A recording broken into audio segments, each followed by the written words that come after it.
ایک موضوع ہے کہ کیا سائنسی تحقیق کی بنیاد پر ہم کسی بھی حدیث کو ضعیف کہہ سکتے ہیں یا نہیں کہہ سکتے ہیں. تو یہ موضوع بہرحال کوئی نیا موضوع نہیں ہے کہ جس کو ہم آج ڈسکس کرنے جا رہے ہیں، بلکہ شروع سے ہی ہمارے جو محدثین ہیں انہوں نے باقاعدہ ایک ضابطہ بیان کیا ہے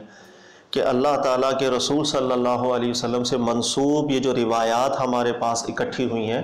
ان میں کوئی بھی ایسی بات ہو جو عقل سلیم کے خلاف ہو یا ایک نیچر کی ہی خلاف ہو، تو وہ حدیث چاہے صحیح سند کے ساتھ ہمیں مل جائے ہم اس کو قبول نہیں کر سکتے، اس لیے کہ اللہ کے نبی صلی اللہ علیہ وسلم کا جو منصب ہے وہ ہے اللہ رب العزت کی بارگاہ سے آنے والے پیغام کو امت تک پہنچانا. اور اللہ نے قرآن میں فرمایا وَمَنْ أَصْدَقُ مِنَ اللَّهِ قِيلًا، اللہ سے بڑھ کر سچی بات کرنے والا کوئی بھی نہیں ہے. تو جب اللہ ہی کا پیغام اس امت کو ملے گا تو ایسا ممکن ہی نہیں ہے کہ حدیث میں اللہ کے نبی صلی اللہ علیہ وسلم کوئی بات ایسی ارشاد فرمائیں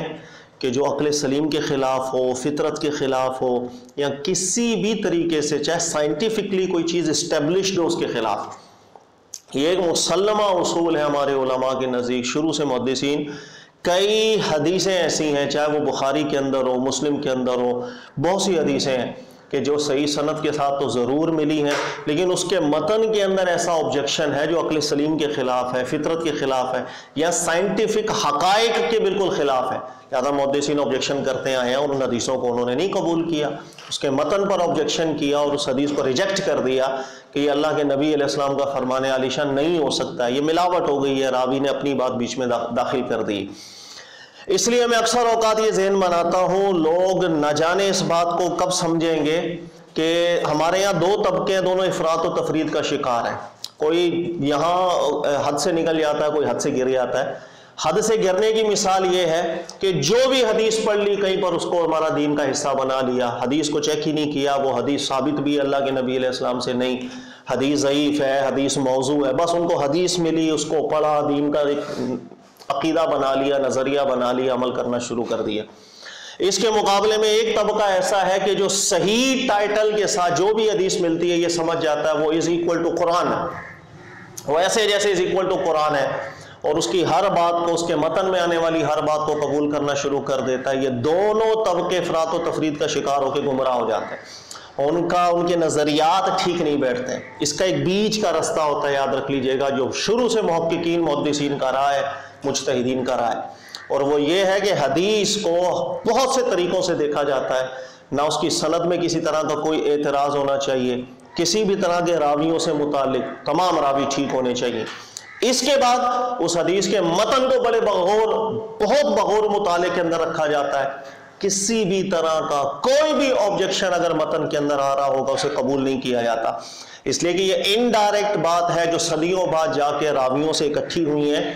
اور یہ ایسی بات نہیں ہے جو اللہ کے نبی علیہ السلام سے آپ نے براہ راست سنی یا ہم نے سنی یا ان راویوں نے اللہ کے نبی علیہ السلام سے براہ راست سنی تھی. جب بات انڈائریکٹ ہے تو ہزار طریقے سے اس کے متن کو چیک کیا جاتا ہے، کسی بھی حوالے سے آبجیکشن ہوگا متن کے اندر اس کو قبول نہیں کیا جاتا. لہٰذا یہ وہ طبقہ ہے محققین محدثین کا، مجتہدین کا، یہ ہمیشہ سے ایک وسط رستہ رکھتا ہے، ٹھیک چلتا ہے اور بہت کم خطاؤں پر خطا ثابت ہوتی ہے. بشری تقاضے میں خطا بہت کم ثابت ہوتی ہے ان سے، لیکن اس کے مقابلے میں جو دو طبقے ہیں وہ کثیر خطا کے اندر ملوث ہو جاتے ہیں. اب مسئلہ یہ کہ کیا سائنٹیفک حقائق اسٹیبلشڈ جو بھی معاملات سائنٹیفکلی ہوں، اس بنیاد پر کیا کسی حدیث کے متن پر آبجیکشن کیا جا سکتا ہے؟ یعنی بالکل کیا جا سکتا ہے، اور اس کی درجنوں مثالیں جو ہمارے علماء لکھ کے جا چکے ہیں. میں اس کی ایک مثال آپ کو دیتا ہوں. جیسے بخاری کی روایت ہے، امام بخاری اس کو لے کر آئے ہیں کتاب احادیث الانبیاء کے اندر، اور حدیث نمبر ہے 3326، اور حدیث یہ ہے کہ اللہ کے نبی صلی اللہ علیہ وسلم سے منسوب یہ بات کہ اللہ کے نبی علیہ السلام نے فرمایا خلق اللہ آدم وطولہ 60 ذراعا. اللہ نے جب حضرت آدم علیہ السلام کو پیدا کیا تو آپ کی جو لمبائی تھی وہ 60 ہاتھ تھی، 60 ذراع تھی. ایک ذراع کہتے ہیں یہاں تک، یہاں سے لے کے یہاں تک کو، تو 60 ذراع کا مطلب تقریباً 100 فٹ کے قریب بنتا ہے. ثم قال اذهب فسلم على اولئک من الملائکہ، پھر اللہ تعالیٰ نے حضرت آدم علیہ السلام سے فرمایا تھا کہ فرشتوں میں جائیں اور انہیں سلام کہیں. فاستمع ما یحیونک، پھر آپ سنیے گا وہ آپ کو جواب کیا دیتے ہیں. تحیتک و تحیت ذریتک، یہ آپ کا اور آپ کی آنے والی جتنی بھی اولاد ہوگی ان سب کا یہ تحیت ہوگی. السلام علیکم، وعلیکم السلام. تو حضرت آدم علیہ السلام نے السلام علیکم جب کہا فرشتوں کو، تو فرشتوں نے جواب میں کہا السلام علیکم ورحمۃ اللہ کی زیادتی کر دی۔ اچھا یہ حدیث ہے، اس کے آگے کے جو الفاظ ہے دیکھیے گا۔ اب اللہ تعالیٰ نے جب حضرت آدم علیہ السلام کو پیدا کیا، چونکہ آسمانوں میں پیدا کیا، اب اس وقت آپ کی تخلیق کس انداز کے اندر تھی، ہم اس پر سائنٹیفکلی آبجیکشن کر نہیں سکتے، لیکن اگلی جو بات حدیث کے اندر آ رہی ہے اس کے اندر سائنٹیفک ایک آبجیکشن ہے، جس کی وجہ سے محدثین نے اس حدیث کو قبول نہیں کیا۔ اس لفظ کو، جو آگے لفظ آ رہے ہیں ان لفظوں کو قبول نہیں کیا بلکہ سوالیہ نشان بنا دیا، اور آگے لفظ یہ آ رہے ہیں فَلَمْ يَزَلِ الْخَلْقُ يَنْقُصُ حَتَّى الْآنَ۔ حضرت آدم علیہ السلام کا چونکہ قد مبارک بڑا تھا جب اللہ نے بنایا، اس کے بعد سے آپ کی آنے والی اولاد کے قد آہستہ آہستہ آہستہ آہستہ چھوٹے ہوتے چلے گئے، چھوٹے ہوتے چلے گئے، چھوٹے ہوتے چلے گئے، حتی الآن، اب صورتحال یہ ہے جو ہمارے سامنے، یعنی کہ انسان اول میں شروع کے اندر اس کا قد بہت لمبا تھا، پھر آہستہ آہستہ یہ چھوٹا ہوتا چلا گیا، چھوٹا ہوتا چلا گیا، جو 100 فٹ کے قریب شروع کے اندر قد تھا وہ آہستہ آہستہ 5 سے 6 فٹ کا رہ گیا، جو ہماری صورتحال ہے۔ اچھا یہ جو آخری جملہ ہے، چونکہ یہ حدیث کا ایک حصہ ہے اور اللہ کے نبی کے مبارک فرمان کا ایک حصہ بنا دیا، شروع سے محدثین اس پر آبجیکشن کرتے آئے ہیں اور کہا کہ اگرچہ صحیح سند کے ساتھ یہ حدیث مروی ہوئی ہے، لیکن یہ جملہ کہ شروع سے انسانیت کے قد بہت لمبے تھے، 100 فٹ جتنے، آہستہ آہستہ کم ہو گئے، کوئی اس کا پروف نہیں ملتا، بلکہ جتنی بھی تحقیقات ہیں سائنٹیفکلی یا اس وقت کی ماضی کے صدیوں پہلے علماء نے جو مشاہدہ کیا،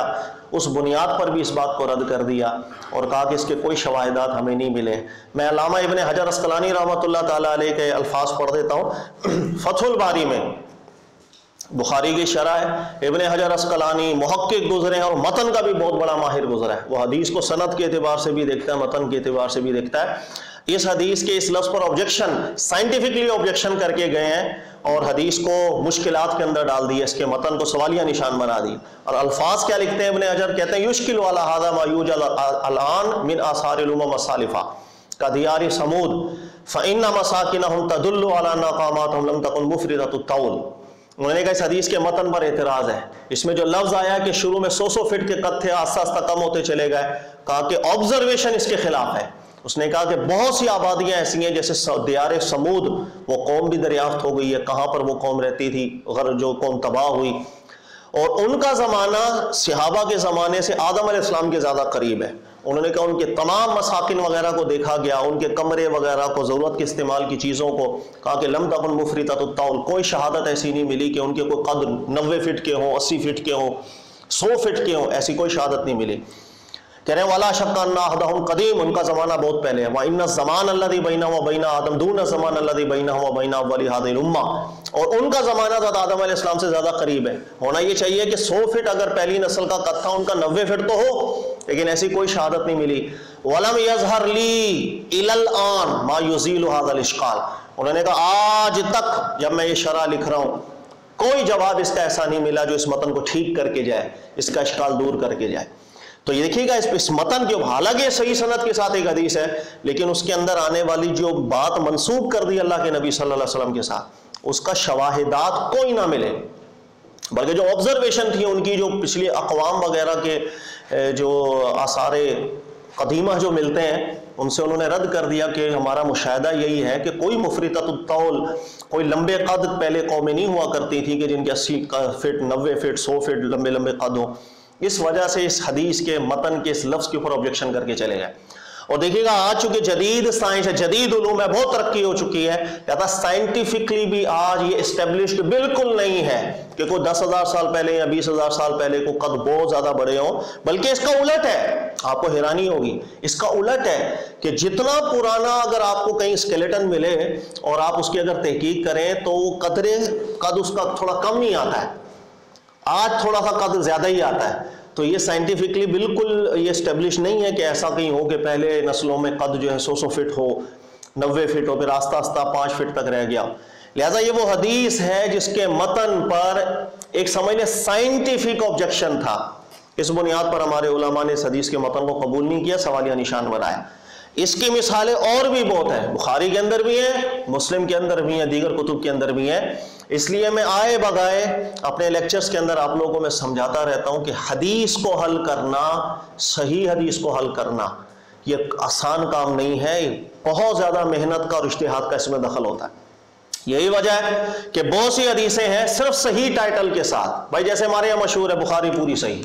مسلم پوری صحیح ہے۔ اب یہ صحیح کا تصور ہمارے یہاں لوگوں میں یہ پڑ گیا کہ بالکل ٹھیک ہے، ہر بات اس کی ٹھیک ہے، نبی علیہ السلام سے ثابت ہے۔ اب وہ ان چیزوں کو بھی جو اللہ کے نبی علیہ السلام سے ثابت نہیں ہوتی ہے دین کا حصہ بنا لیتا ہے، تو ظاہر ہے اس کے نظریات، اس کے عقائد، اس کے عمل، اس کی فکر کمزور ہو جاتی ہے، غلط ہو جاتی ہے۔ اللہ تعالیٰ سمجھنے کی توفیق عطا فرمائے۔ خلاصہ یہ ہے کہ بالکل کنفرم ذریعے سے کسی بھی طرح کا کوئی آبزرویشن ہو، آپ کی کوئی تحقیق ہو جس سے اسٹیبلشڈ آپ کے پاس ایک مواد موجود ہو، اگر کوئی صحیح حدیث اس کے متعارض ہوگی، تطبیق کی گنجائش بھی نہ ہو، تو اس حدیث کے متن پر بالکل آبجیکشن ہوتا ہے۔ اس کا متن ہم یہی کہیں گے راوی سے غلطی ہوئی ہے، 250 سال بعد ایک راوی نے سنی سنائی بات کر دی تھی، بات میں فرق ڈال دیا ہو، ہم اس غلط بات کی نسبت اللہ کے نبی صلی اللہ علیہ وسلم کی طرف ہرگز نہیں کر سکتے ہیں۔ اس کی ایک مثال میں نے آپ کو دی ہے، مثالیں اس کی اور بھی بہت ہیں۔ اللہ تعالیٰ سمجھنے کی توفیق دے۔ جزاک اللہ خیرہ۔